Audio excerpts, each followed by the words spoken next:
Welcome to this Jet Worldwide presentation, How to Ship to Canada from the United States. This presentation reviews the fundamental aspects of shipping to Canada. If you find the video helpful, please give it a like.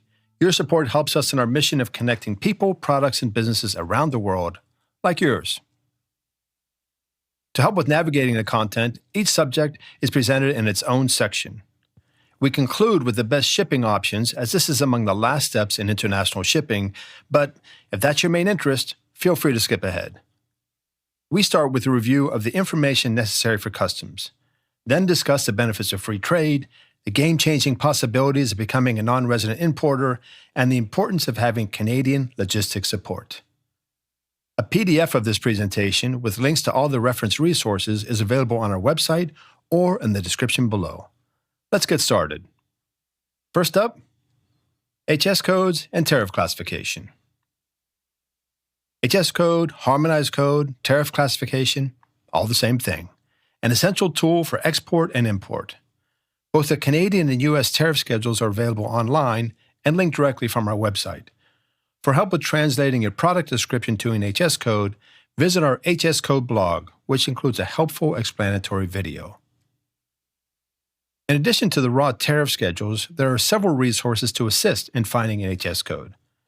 First and foremost are the online tools from the U.S. Census Bureau and Canada's Export Development Corporation. These are great resources for both finding an HS code and the related rate of duty. Declaring a value for customs. In the majority of cases, the correct value to declare at export and import is the transaction value. The transaction value is simply the price paid or payable for the goods. Canadian Customs, CBSA, considers a value for duty to be the cost of goods plus shipping and insurance, known as a CIF value, cost, insurance, freight. It's best to specify these three costs on your invoice. If your transaction price includes shipping and insurance, you should include the term CIF value. In some cases, there is no direct transaction, such as sending samples, warranty parts, or the intercompany transfer of goods. In such cases, different methods of valuation will apply. The value of identical goods or similar goods are the next methods that follow in hierarchical order. Visit our blog on valuation for additional information. Country of origin. With the free trade agreement, which we'll discuss later, many assume that goods to Canada from the U.S. can import duty-free. However, from where the goods ship is different than their country of origin. Having said that, goods that ship from the U.S. to Canada via courier do have an advantage of a higher duty-free threshold of 150 Canadian dollars. Otherwise, it's $20. All shipments from the U.S. are subject to standard import processing. The default most favored nation duty rate will apply, unless they qualify as originating, and there are restrictions on specific categories, most notably food, drugs, and alcohol. Canadian duty and import fees. Import duty is determined by three main factors that we just discussed: tariff classification or HS code, the country of origin, and value. For most imports, the tariff classification and country of origin determine the percentage to apply to the value for duty. Note that all imports, even if imported duty-free, are subject to Canadian federal and provincial taxes. Another significant expense can be the entry preparation fee for ground shipments, which we'll discuss later in the section on shipping. Visit our blog outlining common Canadian import fees. A kind reminder, if you've not already done so, please hit like and share. It helps us in developing this in-depth content. Next up, export declarations from the U.S. to Canada. In most cases, an export declaration is not necessary when shipping to Canada. The Foreign Trade Regulation, or FTR exemption, is 30.36.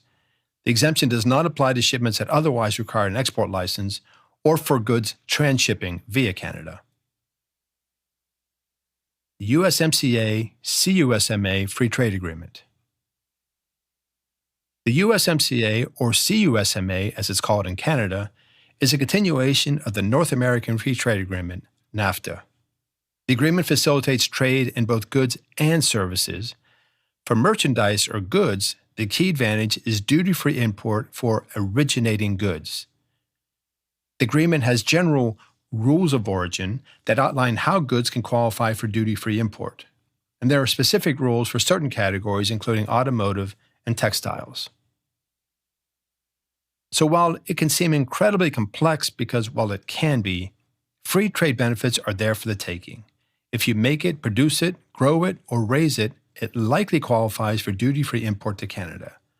Visit trade.gov's USMCA online resources for more details. Canadian Non-Resident Importer Program. The NRI program allows American businesses to get a Canadian business number. It greatly streamlines the import process without having to involve your Canadian customers. As a non-resident importer, you can essentially act as your own distributor to Canada. The requirements include record keeping and posting of a surety bond. Note that different rules for determining the value may apply.